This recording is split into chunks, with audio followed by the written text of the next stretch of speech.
సమయం చాలా తక్కువగా ఉంది కాబట్టి మరి ఈరోజు మన ముఖ్య అతిథి ఈరోజు జైలుకు పంపించాలని రేవంత్ రెడ్డి ప్రతిరోజు ప్రతి నిమిషం కుట్ర పన్నుతున్నా జైలుకే కాదు ఉరి కంబానికైనా ఎక్కడానికి సిద్ధంగా ఉన్న నా ప్రజల కోసమని ఈరోజు మన కోసం వీరోచిత పోరాటం చేస్తున్న కేటీఆర్ గారు అదేవిధంగా వేదిక మీద ఉన్న అందరూ కూడా మాజీ మంత్రులు మాజీ ఎమ్మెల్యేలు అదేవిధంగా మరి స్థానిక నాయకులు జడ్పీటీసీలు ఎంపీటీసీలు మీడియా మిత్రులు మరి ముఖ్యంగా ఈరోజు మరి ఇక్కడ షాబాద్ కేంద్రంలో వచ్చిన రైతు సోదరులు రైతు కూలీ సోదరులు యువకులందరూ కూడా మరొకసారి జై తెలంగాణ చెప్తూ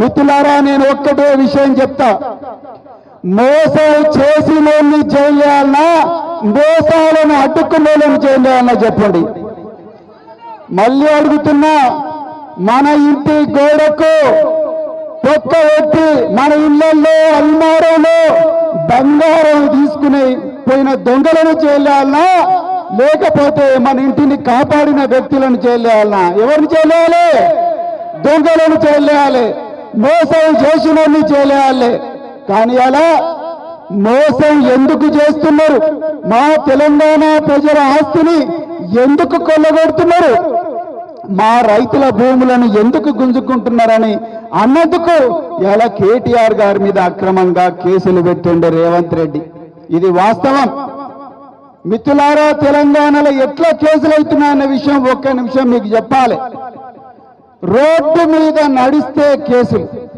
పోయిన వారం ఏసీబీ ఆఫీసు నుంచి తెలంగాణ భవన్ కు రోడ్డు మీద నడుచుకుంటూ వస్తే కేటీఆర్ గారి మీద కేసు పెట్టింది రేవంత్ రెడ్డి ప్రభుత్వం మిత్రులారా భువనగిరిలో మీ అందరి పక్షాన టిఆర్ఎస్ నాయకులందరూ కలిసి కొట్లాడుతుంటే రైతన్నలకు మోసం చేస్తున్నారు ఎందుకు అని చెప్పి కొట్లాడుతుంటే కాంగ్రెస్ గుండగాళ్ళు పొద్దున 11 గంటలకు పెద్ద ఎత్తున జులూస్ తీసుకుంటూ పోయి మన బీఆర్ఎస్ పార్టీ కార్యాలయం మీద దాడి చేసి తెలంగాణకు ప్రాణత్యాగానికి కూడా సిద్ధమై తెలంగాణను తీసుకొచ్చిన కేసీఆర్ గారి ఫోటోను తీసుకొని దాన్ని ముక్కలు ముక్కలు చేసి దాని మీద కాలు పెట్టిన దుర్మార్గులను రేవంత్ రెడ్డి ప్రభుత్వం ఒక్క నిమిషం చప్పట్లు కొట్టాల్సిన బాధ కాదు రక్తం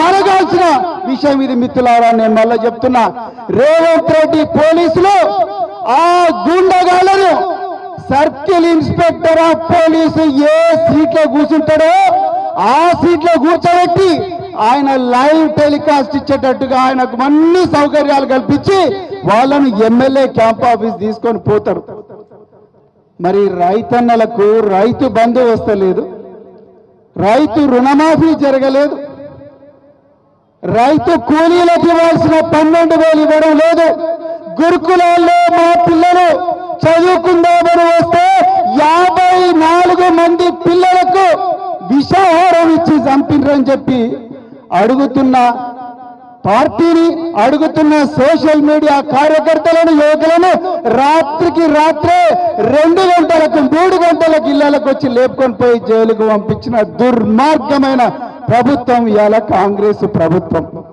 మిత్రులారా ఒక్కసారి ఆలోచించండి 50 లక్షల నోట్ల కట్టలతో రెడ్ హ్యాండెడ్ గా బ్యాగుతో దొరికిన వ్యక్తి జైల్లో ఉండాలి కానీ ఇవాళ మన దురదృష్టం ముఖ్యమంత్రి అయిండు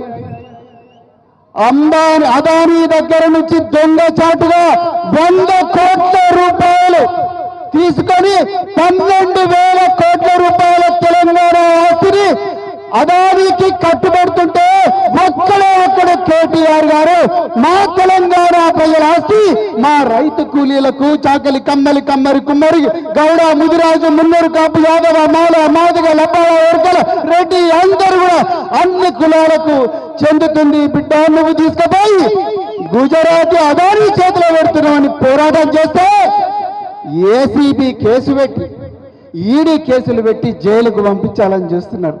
మిత్రులారా, ఇంతకుముందు తమ్ముడు అవినాష్ మాట్లాడిండు, నరేందర్ రెడ్డి గారు మాట్లాడిండు. నరేందర్ రెడ్డి గారు 37 రోజులు జైల్లో ఉన్నాడు. ఆయనను చెర్లపల్లిలో పెట్టిర్రు. మన రైతులను, లగచెర్ల రైతులను సంగారెడ్డి జైల్లో పెట్టిర్రు. సంగారెడ్డి జైల్లో హీరియా నాయక్ అనే రైతుకు గుండెపోటు వస్తే అంబులెన్స్లో పెట్టి డాక్టర్ దగ్గర పంపించి, అయ్యా ఒక్కసారి నువ్వు ఇంటికి పో నాయన అంటారు.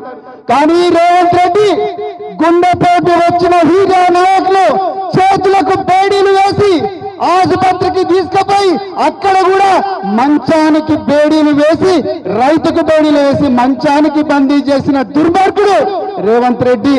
రేవంత్ రెడ్డి జైలు ఉండాలా, కేటీఆర్ జైలు ఉండాలా? గట్టిగా చెప్పండి అమ్మా, మీరు చెప్పండి.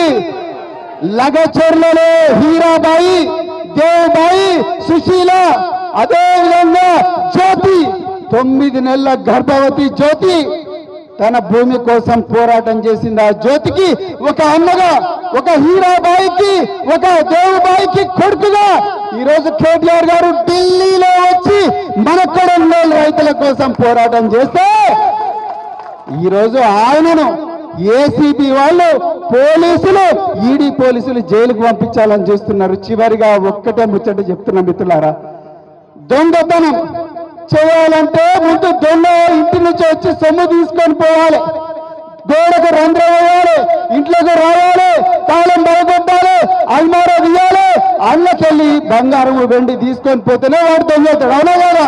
పోలీసు వాళ్ళు దొంగలు పట్టుకోవాలంటే దొంగ ఇంటికి పోయి అల్మారాలో ఉన్న బంగారం ఎక్కడున్నది, వెండి ఎక్కడుంది అడగాలి. అంతేనా కదమ్మా? అవునా కదా? మరి ఇవాళ రేవంత్ రెడ్డి గారు ఏమి కేసు పెట్టిండ్రయ్యా అంటే, కేటీఆర్ గారు ఈ రాష్ట్రంలో 1000 మందికి ఉద్యోగాలు ఇప్పించడానికి లక్షల కోట్ల పెట్టుబడి తీసుకొచ్చి ఈ దేశంలోనే ఒక గొప్ప రాష్ట్రంగా తెలంగాణను తీర్చిదిద్దాలని రాత్రింబాలు ఇప్పుడు కార్లో వస్తుంటే వారు చెప్తున్నారు ఎన్ని కష్టాలు పడ్డారు. ఈ విదేశాలకు పోయి నిద్రలోని రాత్రులమ్మ ఎట్లుంటుందంటే విదేశాలు, ఇక్కడ పొద్దునైతే అక్కడ రాత్రి అవుతుంది, అక్కడ రాత్రి అయితే ఇక్కడ పొద్దునవుతుంది, నిద్ర వస్తుంటది. ఎన్నో చీత్కారాలు, ఎన్నో అవమానాలు, ఎన్నో ఈసడిప్పులు అవన్నీ కూడా తట్టుకొని ఒక్కడు ప్రపంచంలో 7 దేశాలకు మాత్రమే పరిమితమైన ఫార్ములా ఈని మన దగ్గరికి తీసుకొచ్చి మన దగ్గర 1000 కోట్ల రూపాయల సంపద తీసుకొచ్చి ఎన్ని రోజులని కూలి పని చేస్తాం? మన అవ్వలు కూలి పని చేసిండ్రు, మన అమ్మమ్మలు కూలి పని చేసిండ్రు, అదే కొడవళ్ళు కట్టుకొని కూలినాలు చేసుకుంటే బతికినాం, అదే రేషన్ కార్డు బియ్యంతోనే బతుకుతున్నాం. ఇంకెన్ని రోజులు బతకాలి? కొడవళ్ళు బతికిన చేతులు రేపు కంప్యూటర్లతో ఆడుకోవాలి, కార్లను తయారు చేయాలని చెప్పి కేటీఆర్ గారు రాత్రంతా నిద్ర లేకుండా పనిచేస్తే రేవంత్ రెడ్డి ఇలా వారిని జైలుకు పంపించాలంటున్నాడు. ఒక్క పైసా దొరకలేదు, ఒక్క కేసు కూడా పెట్టే పరిస్థితి లేదు. అలాంటి వ్యక్తిని ఈరోజు జైల్లో పంపించాలని చూస్తున్నాడు. నిజంగా ఈ తెలంగాణలో 3.5 కోట్ల మందిని మోసం చేసిన వ్యక్తి ఎవరు? గట్టిగా చెప్పండి, 2 చేతులెత్తి చెప్పండి. అమ్మ సగం మంది ఎత్తుతలేరు అంటే వస్తున్నాయా పైసలు? 2 చేతులెత్తి చెప్పండి. ఎవరు తెలంగాణను మోసం చేసింది? ఎవరు జైల్లో ఉండాలి? తెలంగాణను తీసుకొచ్చిన వ్యక్తి ఎవరు? కేసీఆర్. తెలంగాణను ప్రపంచ పటంలో నిలిపిన వ్యక్తి కేటీఆర్. అలాంటి వ్యక్తులను ముఖ్యమంత్రి పీఠం మీద చూడాల్సిన అవసరం అర్జెంటుగా ఉన్నదని చెప్తూ మరి ఈ రోజు నుంచి మన ఇళ్లలోకి పోయి మనకు జరిగిన మోసం, మన నాయకుల మీద జరుగుతున్న కుట్రలు, చెయ్యని నేరానికి మన కోసం ప్రాణ త్యాగానికి సిద్ధమైన కుటుంబాన్ని జైళ్లకు పంపిస్తున్న విషయాన్ని రచ్చ బండల మీద కానీ, పొలాలలో కానీ, నాట్లేసేటప్పుడు కానీ, కళ్ళాల దగ్గర కానీ, మార్కెట్ల దగ్గర కానీ, ఆటో స్టాండ్ల దగ్గర కానీ, ప్రతి చోట కూడా పెళ్లిళ్ళ దగ్గర కానీ, చావుల దగ్గర కానీ, ప్రతి చోట కూడా మన తెలంగాణకు జరుగుతున్న అన్యాయాన్ని, మన నాయకుల మీద జరుగుతున్న కుట్రల గురించి మాట్లాడాలని చెప్తూ మరొక్కసారి మీ అందరికీ కూడా జై తెలంగాణ. కేటీఆర్ గారి నాయకత్వం, కేసీఆర్ గారి నాయకత్వం, జై తెలంగాణ.